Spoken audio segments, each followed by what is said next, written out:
Shalom, chers amis auditrices. Shalom, chers amis auditeurs. Cette semaine, nous allons parler de ce thème très important après la question où sont les hommes pieux? C'est rester proche de Dieu dans toutes les circonstances. Rester proche de Dieu dans toutes les circonstances. Bonne ou mauvaise, difficile ou facile, heureuse ou malheureuse, quel que soit le cas, restez proche de Dieu. Et notre texte se trouve dans Philippiens 4, versets 6 et 7. Ne vous inquiétez de rien, mais en toutes circonstances, faites connaître vos besoins à Dieu par des prières et des supplications, avec des actions de grâce, et la paix de Dieu qui surpasse toute intelligence gardera vos cœurs et vos pensées en Jésus-Christ. Shalom. Je voudrais vous donner une image, un exemple. Je ne sais pas si vous avez jamais voyagé dans une zone où il n'y a pas la lumière, dans la nuit, où tout est sombre. Peut-être c'est en voiture, peut-être à moto, parfois même à pied, à vélo. On traverse une contrée sombre. Moi, j'ai voyagé dans l'obscurité. Si vous l'avez fait, vous allez voir que souvent, on est comblé de stress. Parfois, les gens disent que j'ai peur, mais je sais qu'il y a des gens qui sont comme moi aussi. Dans l'obscurité, on a peur, on est attentif, on est calme, on est éveillé et on regarde très attentivement autour de soi. Et quand on avance, notre seul objectif, c'est de voir une étincelle, une lumière, même un phare où on peut dire, ah, voici quelques maisons ici. L'obscurité est en train de partir. C'est comme si le phare, la lumière ou la lampe, même la torche qu'on a vue de loin est un repère quand il fait sombre. Et comme ça aussi, Dieu est notre phare dans les tempêtes de la vie, dans l'obscurité de notre vie, dans les moments difficiles de notre vie, où nous sommes stressés, où nous sommes inquiets, où nous avons peur, où quelque chose retient notre attention. Dieu est le phare. Et la question centrale ici, c'est comment est-ce que nous pouvons maintenir notre relation intime avec Dieu, quelles que soient les circonstances. Il est nécessaire pour chacun de nous, chers amis, de développer une relation intime avec Dieu. Et quand on parle de relation avec Dieu, je pense que c'est un privilège parce que le besoin fondamental de l'homme que nous sommes, de l'être humain que nous sommes, l'être spirituel que nous sommes, c'est de se connecter à une source supérieure. Vous savez, aujourd'hui, beaucoup comptent sur leurs chars, ils comptent sur leurs chevaux, ils vont voir les charlatans, les gris-glisseurs, beaucoup vont voir les forces de ténèbres, ils vont voir les mystiques, beaucoup cherchent à se confier à des puissances mystiques, ils se rallient à des loges pour être en sécurité. C'est le besoin de l'homme.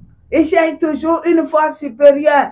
Mais pour nous qui avons la grâce de connaître Dieu, peut-être pour toi qui ne connais pas Dieu, la grâce s'ouvre à toi pour que tu restes connecté à Dieu, pour que tu aies une relation intime avec Dieu, pour que tu restes proche de Dieu, plus près de Dieu, très près de Dieu quand tu es en difficulté.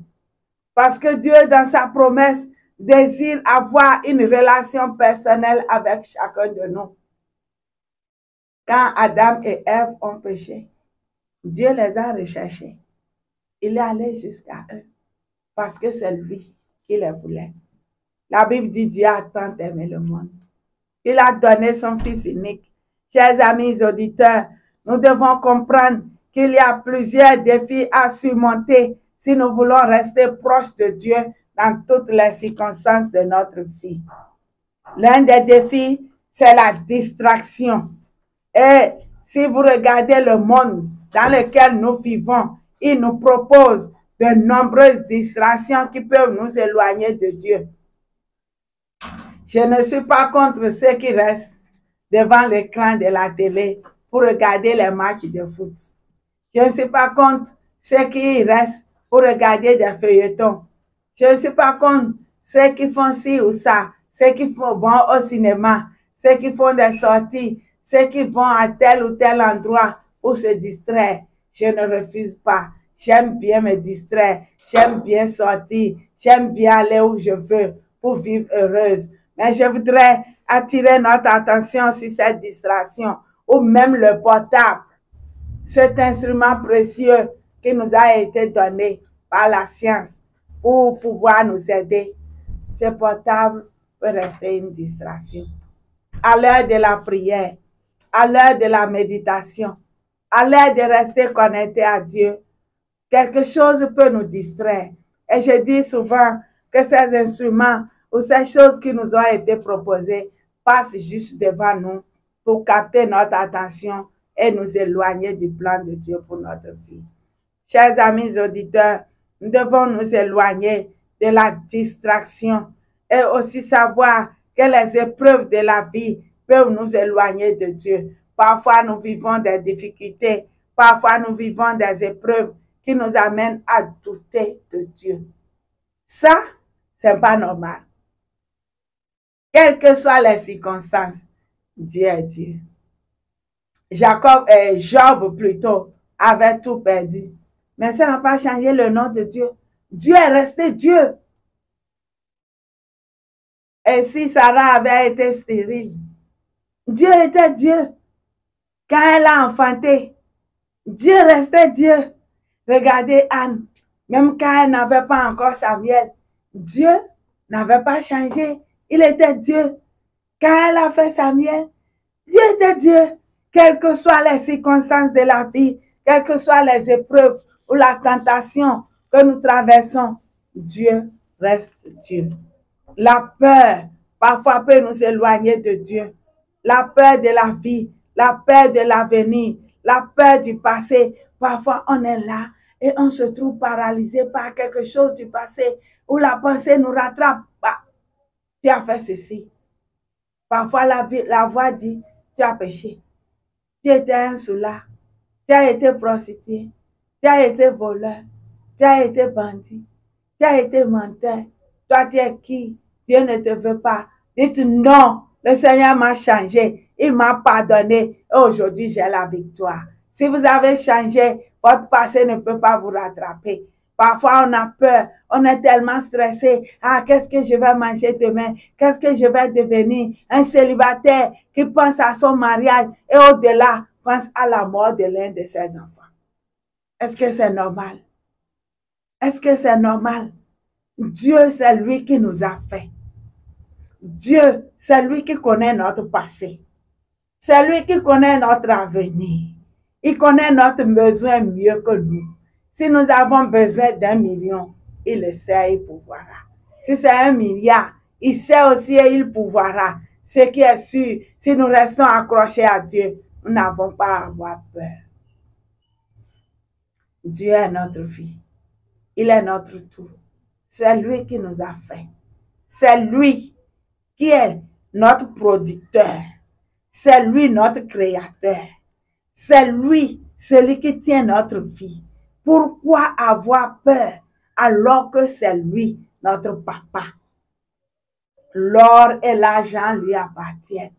La vie et la mort sont à son service. Qu'est-ce qu'il peut dire? Cela n'arrivera pas. Il suffit de croire et nous n'aurons pas peur.